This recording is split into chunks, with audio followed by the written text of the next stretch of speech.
요즘에는 이제 특히 부모 자식 간의 관계도 굉장히 경직돼 있는 것을 보게 돼요. 어떻게 경직되느냐? 부모가 자녀에게 뭔가 이렇게 해라 저렇게 해라 하는 이야기조차도 하기가 좀 불편한, 그런 것을 눈치를 보게 되는 그런 상황 속에서 우리가 살고 있어요. 그러나 누가 옳으냐 그르냐를 떠나서 부모에게 자식이 거역하고 반항하고 대드는 것은 바람직하지 않습니다. 그건 성경적 질서가 아니에요. 우리가 태어날 때 부모님을 선택해서 태어나는 것이 아니에요. 그죠? 여러분들이 자식을 낳을 때도 자식을 선택해서 낳은 것이 아닙니다. 낳고 보니까 그런 이 표현이 좀 죄송한데 그런 새끼를 낳은 거죠. 그죠? 그놈이 그런 놈일지 어떻게 알았어? 그죠? 그런 애일지 어떻게, 그건 모르고 낳는 거예요. 그건 엄마 아빠도 마찬가지예요. 우리 엄마 아빠가 어떤 사람인지 알고 태어나는 사람이 어디 있어요? 태어나서 자라고 보니까 우리 엄마 아빠인 거지 전혀 모릅니다. 다시 말하면 이런 모든 것은 하나님의 질서 속에 있는 거예요. 하나님의 질서. 하나님께서 그렇게 정해 주신 거죠. 너는 이 부모님 밑에서 태어나라. 너는 이런 자식을 키워라. 이걸 하나님이 주신 거죠. 우리가 선택할 수가 없었던 거예요. 그래서 부모에게 순종해야 되는 것이고, 그 부모에게 순종하는 것은 하나님께 순종하는 거예요. 우리가 성도의 다짐에서 나는 하나님 말씀에 순종하며 살겠습니다가 그래서 나오는 거예요. 단지 그냥 교회 와서 담임 목사가 하는 얘기대로 해라 그 뜻이 아니에요. 많은 분들이 그런 걸 오해하시더라고. 성경적 질서 속에 내가 있다는 사실 자체를 생각하지 않고 자꾸 그걸 인위적으로 생각을 해요. 그러면 성경을 제대로 이해하지 못하는 거예요. 그러니까 자녀는 부모에게 순종하고 부모는 자식에게 이렇게 해라라고 명령할 권위가 있어요. 그 권위로 자녀를 키우는 거죠. 그래서 순종한다고 해서 그 순종하는 사람이 열등한 존재가 아닙니다. 그렇죠? 여러분들도 아마 그건 다 똑같이 그렇게 생각하실 거예요. 자식들이 보통 부모보다 더 많이 배웠어요. 더 잘 알아요. 더 잘해요. 그러니까 부모가 야 이건 이렇게 해야 돼 라고 말한다고 해서 자식보다 내가 우월하기 때문에 그런 얘기를 하는 건 아니죠. 자식이 그 말을 듣는다고 해서 얘가 나보다 열등하기 때문에 말을 듣는 건 아니에요. 이게 질서예요. 우리가 다른 관점에서 보면 이런 거예요. 예를 들어서 명령을 한다고 해서, 지시를 한다고 해서 사장이 직원보다 더 높은 거냐, 더 좋은 거냐, 글쎄요. 과연 그럴까요? 사장 하다가 그만두고 남의 직장에 가서 월급쟁이 하는 사람 많아요. 뭐라 그러죠? 그분들이 목사님 너무 속이 편해서 좋습니다. 걱정할 거 하나도 없고요.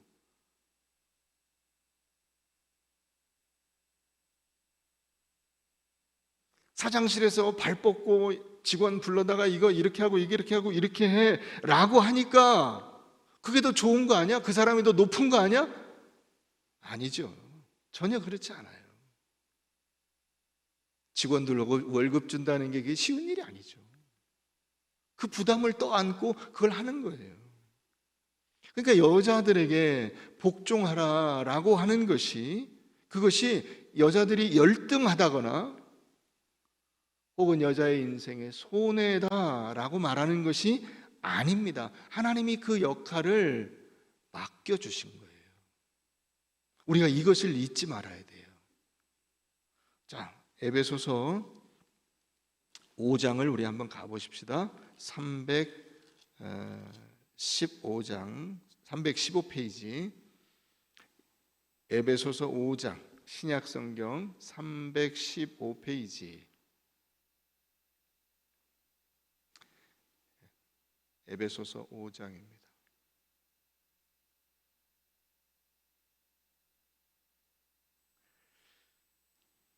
신약 315페이지 에베소서 5장 22절을 보겠습니다. 아내들이여 자기 남편에게 복종하기를 주께 하듯 하라. 이는 남편이 아내의 머리됨이 그리스도께서 교회의 머리됨과 같음이니 그가 바로 몸의 구주시니라. 그러므로 교회가 그리스도에게 하듯 아내들도 범사에 자기 남편에게 복종할지니라. 남편들아 아내 사랑하기를 그리스도께서 교회를 사랑하시고 그 교회를 위하여 자신을 주심같이 하라. 이는 곧 물로 씻어 말씀으로 깨끗하게 하사 거룩하게 하시고 자기 앞에 영광스러운 교회로 세우사 티나 주름 잡힌 것이나 이런 것들이 없이 거룩하고 흠이 없게 하려 하심이라. 이와 같이 남편들도 자기 아내 사랑하기를 자기 자신과 같이 할지니 자기 아내를 사랑하는 자는 자기를 사랑하는 것이라. 누구든지 언제나 자기 육체를 미워하지 않고 오직 양육하여 보호하기를 그리스도께서 교회에게 함과 같이 하나니 우리는 그 몸의 지체임이라.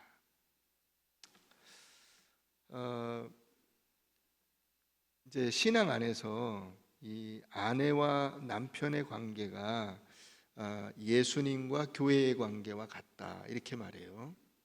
그래서 아내가 남편에게 복종하는 것은 교회가 그리스도에게 복종하는 것과 같다는 거예요.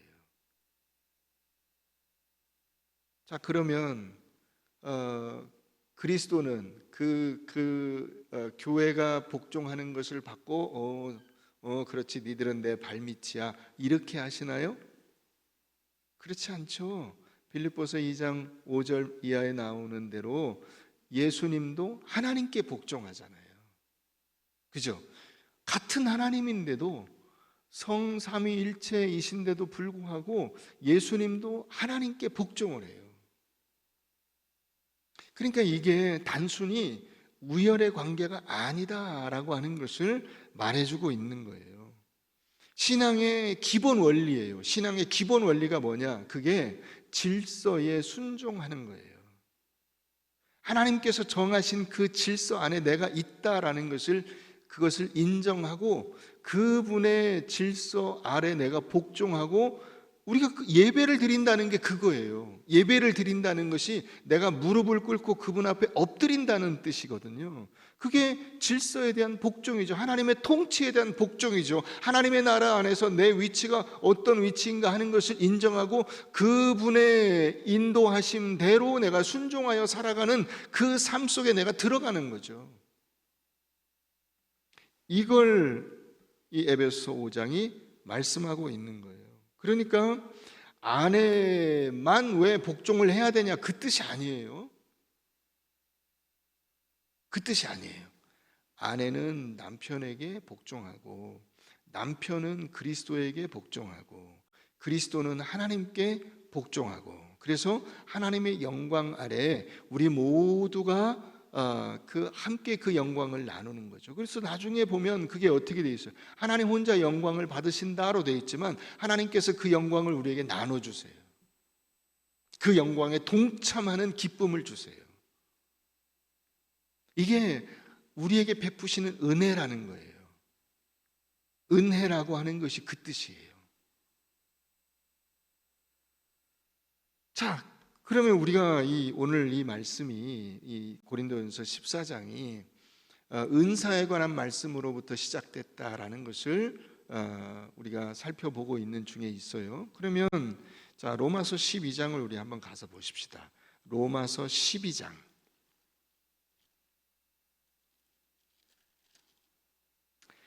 신약 256페이지 로마서 12장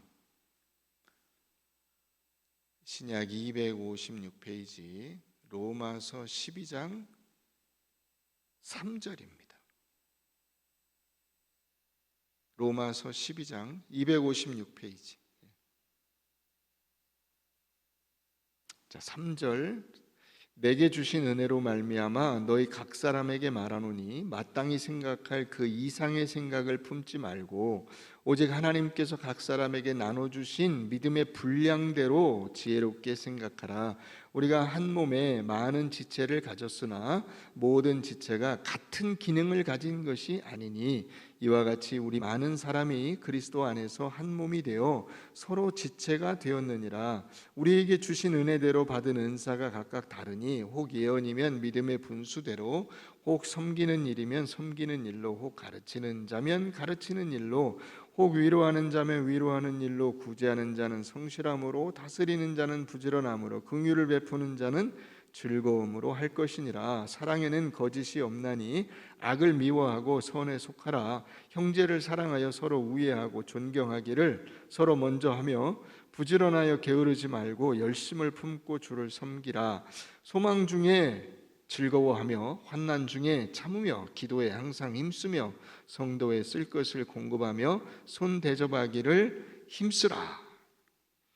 교회와 이 성도들의 행동의 원리가 뭐냐 했을 때 그것은 서로 한 몸으로 섬기는 거예요. 서로 한 몸으로 섬기는 거예요. 이게 교회와 은사의 원리예요. 성도들의 삶의 원리예요. 그래서 이 오늘 본문에서 이 고린도전서 14장에서 말하는 것은 뭐냐면 사랑으로 복종하는 것이 이게 굉장히 중요한 원리라는 거예요. 여자들이 교회에서 잠잠하게 복종하는 그 복종의 원리로 은사를 이해해라. 바로 그와 같은 것이다. 나를 내세우고 내 주장을 하지 않는 것이다. 그게 은사의 원리다. 성도의 원리다. 교회의 교회됨이다. 교회가 하나 됩니다. 그런데 우리가 고린도전서 12장의 그 은사들을 보면은 그 은사들은 은사가 좀 거창해요. 예를 들어서 방언이나 예언이나 능력이나 뭐 이런 것들이에요. 우리가 그런 것들은 하나님이 주셨다라고 명확히 이렇게 눈에 두드러지는 것이거든요. 그런데 로마서 12장에서 우리가 읽은 이런 은사들은 이건 좀 관점이 좀 다르죠. 훨씬 쉬운 것들이죠. 그죠? 물론 여기 이제 예언도 나오긴 하지만은 그 다음에 섬기는 일, 가르치는 일, 위로하는 일, 구제하는 일, 다스리는 일, 긍휼을 베푸는 일, 사랑을 하는 일, 형제를 사랑하는 일, 서로 우애하고 존경하는 일, 부지런한 일, 게으르지 않은 일, 열심을 품고 주를 섬기는, 이 주를 섬긴다는 것이 교회를 섬기는 거예요. 성도를 섬기는 거예요. 열심으로 성도를 섬기는 일, 소망 중에 즐거워하는 일, 환난 중에 참는 일, 기도하면서 열심히 기도하는 일, 성도들의 쓸 것을 공급하는 일, 손님을 대접하는 일, 이거는 우리 모두가 다 누구나 다 할 수 있는 아주 쉬운 일이에요. 그러니까 쉬우니까 눈에 안 띄죠. 있는지 없는지도 몰라요. 왔는지 안 왔는지도 몰라요. 그 자리를 지키라는 거예요. 그 자리를. 있는지 없는지도 모르는 그 자리, 왔는지 안 왔는지도 모르는 그 자리, 그 자리를 묵묵히 지켜내면서 내가 다른 사람들을 돕고 하나님께서 그 내게 맡겨주신 그 사명을 감당하는 거기, 바로 거기가 하나님의 질서 속에 있는 거예요. 이건 우리가 다 할 수 있잖아요. 그죠? 방언을 받고 뭐 예언을 하고 무슨 눈에 띄는 막 그런 것들을 하려면 그건 굉장히 힘들고 어렵지만은 이런 것들은 누구나 다 할 수 있어요. 상대적으로 훨씬 쉬운 일이에요. 그런데 이런 일을 하는데 뭐가 제일 걸림돌이 되냐? 나 자신이 제일 걸림돌이 돼요. 나 자신이. 내가 겨우 이런 걸 하려고 교회를 다니나? 이런 식의 생각이 자꾸 자기를 괴롭히는 거예요. 사람들 앞에 드러내고자 하는 그런 욕심들이 자꾸 안에서 생기는 거예요. 이게 제일 어려운 일이죠.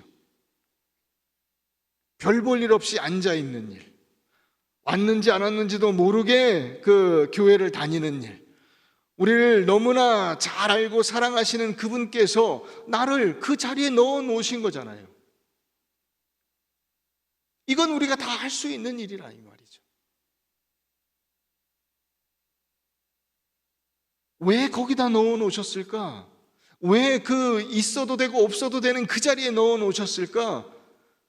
나를 위한 하나님의 놀라우신 계획이 있기 때문이고 내게 유익이 되기 때문이에요. 그래서 거기 넣어 놓으신 거예요. 이걸 예수님께서 보여주신 거죠. 예수님이 이제 그 예루살렘에서 사역을 하실 때 수많은 사람들이 예수님에게 몰려 나왔어요. 왜냐? 메시아는 로마 황제보다도 더 높은 그런 힘과 권세를 가질 것이라고 봤기 때문에 그런 거예요. 사람들이 몰려 나왔어요. 그래서 이제 그런 이 백성들의 힘이 결집됐다라고 생각하면 확 뒤집어 엎어가지고 그 로마 군도 몰아내고 거기를 옛날에 다윗이 통일했던 그 통일 국가를 만든다라고 생각하는 게 그 당시 유대인들의 생각이었어요. 그런데 예수님이 난데없이 뭐라고 하시냐면 십자가를 지고 죽으신다는 거예요. 그러니까 베드로가 말리잖아요. 그러시면 안 됩니다. 왜 지금 이렇게 응집력이 확 이게 백성들의 응집력이 모이고 있는데 이런 걸 다 그만두고 다 된 밥에 코를 빠뜨리려고 하십니까? 절대로 그렇게 안 되게 막을 테니까 걱정하지 마세요. 그랬더니 예수님이 베드로에게 뭐라고 하시죠? 사탄아 물러가라 그랬죠. 사탄아 물러가라. 여러분, 그런 우리의 그 생각이 제일 큰 걸림돌인 거예요. 우린 자꾸 나를 증명해 보고 싶고 다른 사람들에게 내가 얼마나 훌륭한 사람인가를 드러내고 싶고 내가 그저 만만하지 않다는 것을 나타내고 싶고 큰 소리 치고 싶고 모든 사람이 내 발밑 아래 있다라고 자랑하고 싶은 그런 마음들이 우리 안에 계속 있는 거예요. 그래서 예수님께서 누구든지 나를 따라오려거든 자기를 부인하고 자기 십자가를 지고 나를 따르라고 말씀하시는 거예요. 그게 하나님이 기뻐하시는 길이 아니라는 거예요. 그게 아니라.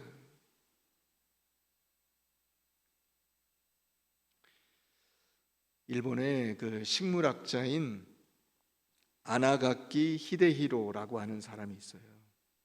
이 사람이 책을 썼는데 전략가 잡초, 잡초에 관한 책인데 제목이 전략가래요. 전략가. 잡초가 전략을 쓴다는 거야. 전략가 잡초예요. 이 내용이 어떤 거냐면 잡초는 굉장히 연약하다. 그래서 자기가 연약한 걸 알기 때문에 다른 식물들과 싸우지 않는다는 거예요.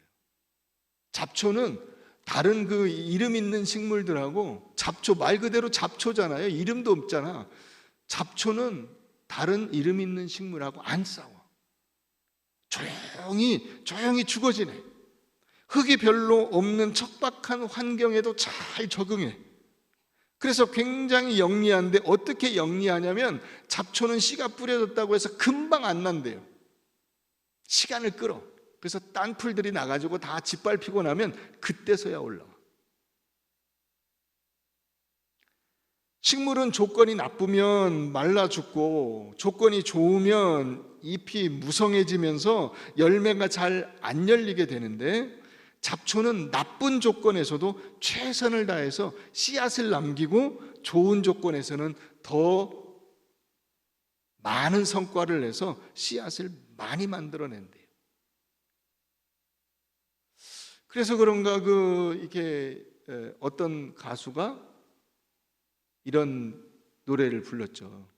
이것저것 아무것도 없는 잡초라네. 이거 참 영적인 찬양이에요. 응? 왜냐? 사실 우리가 다 이것저것 아무것도 없잖아. 그렇지 않아요? 그 얘기가 유행한 이유가 거기 있잖아요. 그 말이 공감이 가는 거죠. 남들은 뭐 있다고 뻗팅기고 고개 들고 소리치고 하는데 나는 아무것도 없지 않냐? 아무것도 없으니까 이 전략과 잡초에 나온 이야기처럼 어떻게 한다고요? 조용히, 그저 이것저것도 아닌 그 위치를 하나님이 정해 주셨을 때 거기를 묵묵히 감당하고 그 위치 자체를 통해서 하나님 앞에 영광을 돌린다는 거예요. 하나님께서 우리의 명성이나 우리의 능력이나 우리의 재주를 받으시는 것이 아니라 그걸로 영광을 받지 않으시고 낮아져서 섬기고 하나님 앞에 그 마치 아무것도 아닌 것 같은 그 모습으로 서 있는, 그걸 통해서 영광을 받으신다는 거예요. 이게 십자가의 원리이고 이게 은사의 원리예요. 자, 그래서 여러분 오늘 40절 말씀으로 다시 가보세요. 그러면 우리 40절 한번 읽어볼까요? 자, 고린도전서 14장 40절 시작. 모든 것을 품위 있게 하고 질서 있게 하라. 여기 이 질서라고 하는 단어가 굉장히 중요한 단어예요. 그래서 이게 여자 얘기로 시작했는데 왜 이게 질서로 나오냐? 이 질서라고 하는 단어가 굉장히 중요한 거예요. 어떤 의미에서 중요하냐? 이 질서라는 단어는 이게 탁시스라는 단어인데요. 군대가 이게 그 연병장에 쫙 오와 열을 맞춰서 정렬한 그 모습을 나타내는 단어가 이 질서라는 단어예요. 어떤 건지 여러분 상상이 되세요? 모습이 저 모양이에요. 저렇게 오와 열이 딱 맞게 정확하게 자기 위치에 들어가서 딱 서 있는 저 상태, 저걸 여기 나오는 이 질서라고 하는 단어가 의미하는 거예요. 여러분, 그러니까 그 질서 안에 우리가 있어요. 내가 그 안에 있다고, 저 안에. 하나님께서 질서를 정하셨잖아. 온 우주를 만드시고, 자, 이 지구가 자전하면서 공전하게 만드시고, 태양계가 있고, 그 안에서 우주가 움직이고, 1년 사시사철이 돌아가고, 각 나라가 세워지고, 그 안에서 각각의 나라의 시스템이 돌아가고 하는 이 질서 속에 우리가 들어있어요. 거기서 내가 삐져나오면 안 되는 거예요. 여러분, 만약에 그 사진 한번 다시 보세요. 거기서 만약에 한 사람이 여기 나와가지고 지 멋대로 돌아다녀. 그럼 어떻게 될까요? 행사 다 망친 거죠. 행사 망친 거예요. 행사 끝난 거예요. 그거는 그러니까 그 저 행사의 본래의 의미는 전부 없어지고 뭐만 남아? 그 한 사람 돌아다닌 것만 남아. 그게 누구야? 걔 영창 보내야 돼. 이렇게 되겠죠. 그래서 오늘 이 말씀이 있는 거예요. 우리가 살아가는 이 세상 속에서 우리의 존재가 이런 하나님의 질서 가운데 있다 하는 거예요. 그거를 내가 내 욕심에 의해서 막 뒤집어 엎는 것이 과연 하나님께서 기뻐하실 일인가 하는 거예요. 자, 이게 어디로 연결되는지 한번 보실까요? 우리 요한계시록 5장을 한번 가서 봅니다. 요한계시록 5장, 자, 성경 신약 성경 맨 뒤에 있는 책 요한계시록 5장 11절 말씀입니다.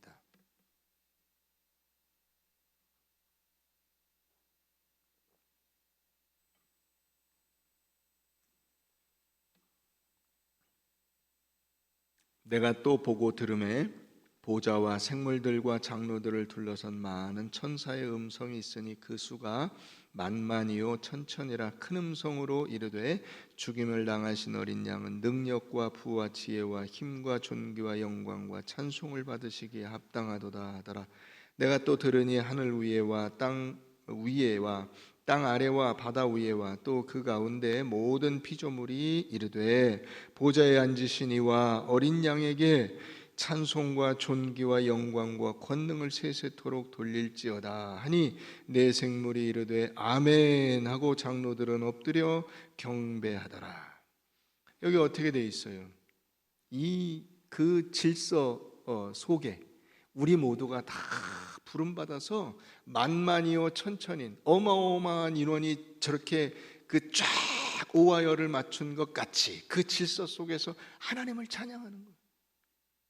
전부 다 만입이 이 하나님을 찬양하는 그 모습으로 큰 음성으로 그렇죠. 그렇게 수많은 이 피조물과 천사들까지도 다 모여가지고 무엇을 노래합니까? 죽임을 당하신 어린 양은 능력과 부와 지혜와 힘과 존귀와 영광과 찬송을 받으시기 합당하도다 하고 그 찬양을 올리고, 또 그 밑에 땅 위에와 하늘 위에와 땅 위에와 땅 아래 바다와 그 모든 피조물,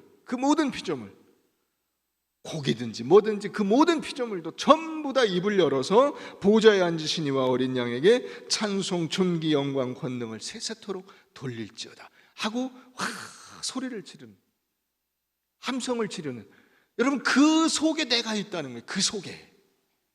그 속에 한 존재로. 이게 어마어마한 거예요. 그것을 여러분들의 인생 가운데서 여러분들이 지금 살아가고 있는 거예요. 그것을. 그래서 그 안에서 내가 그 질서 속에 하나님의 그 뜻하신 그 질서의 한 부분으로 나의 삶을 살아간다는 것이죠. 아내를 사랑하고 남편을 섬기면서, 자식들을 키우면서, 부모님을 공경하면서, 이웃들과 사이좋게 지내면서 내가 있어야 할 그 자리를 지켜나가는 이게 하나님께서 우리에게 요구하시는 우주의 질서인 거예요. 이게 얼마나 위대하고 영광스러운 것인지. 사랑하는 성도 여러분, 여러분들의 모든 삶의 조건은 하나님께서 여러분들에게 맡겨주신 거예요. 거기서 여러분들이 순종하실 수 있기를 바랍니다. 내 조건과 상황을 내 생각대로 바꾸면 내 인생이 어떻게 되느냐? 전혀 그렇지 않아요. 오히려 질서를 어기게 되고, 그 질서를 어긴 것 때문에 주변의 모든 조화와 질서가 깨져버리는 거예요. 하나님의 통치와 그 권세가 깨져버리는 거예요. 그러니 주어진 여러분들의 인생 가운데서 그 자리를 묵묵히 잘 지켜내고, 여러분들이 아까 서 있는 그 사진에 나온 것 같이 그 자리 안에 서 있는 존재로서 멋있는 하나님의 통치를 드러내는 여러분들의 인생 되시기를 주의 이름으로 축원합니다.